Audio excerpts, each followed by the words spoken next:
I'm Edward Barr from Lexington, Kentucky, and I'd like to ask, given the amount of capital in the banking industry, do you think that more banks should be buying back significant amounts of their stock, like SunTrust, versus just the token amounts that they're buying back or just the authorized amounts?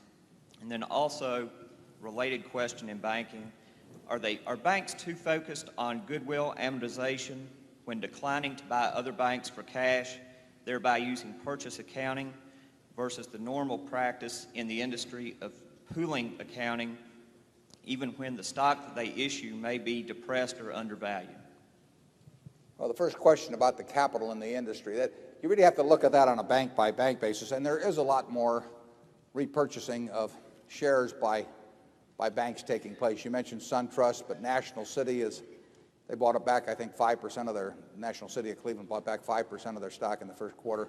There's much more repurchasing going on, and that's simply a judgment call by management that as to the level of capital they need going forward and what level of capital enables them to earn the return on equity that they think appropriate, and what they feel like paying for their own shares. So I think you have to look at that on case by case. We certainly like it.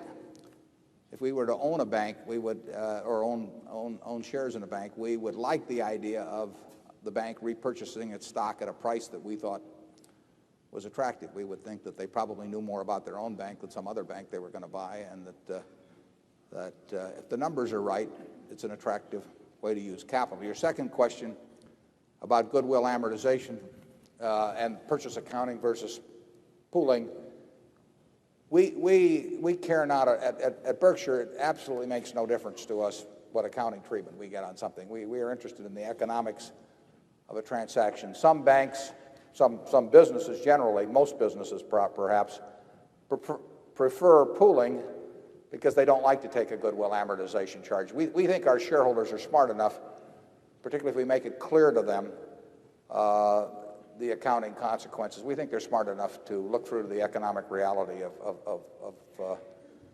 what Berkshire's businesses are all about.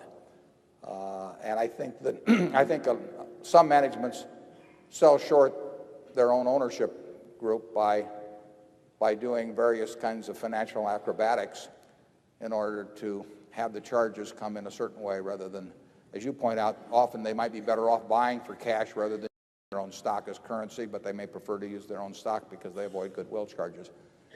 We've written a few things on goodwill in the past, in past annual reports, that might get to that subject.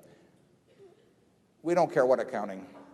We sort of rewrite the accounting for any business that we're looking at, because in our heads we want to have, in effect, a standardized way of looking at businesses.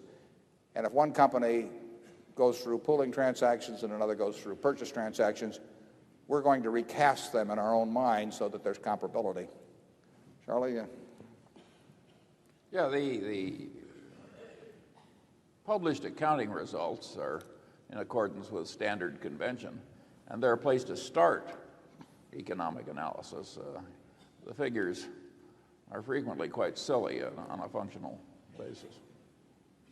I'm not criticizing accounting conventions except for some. Yeah.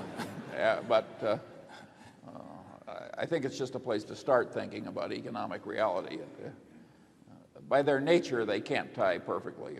They can't even tie very well to economic reality. We regard it as a negative when we find a management that's preoccupied with accounting considerations, but we find it so frequent that we can't afford to use it as a total exclusionary factor. It really surprises me how many managements focus on accounting and the time they spend on it. It's really unproductive.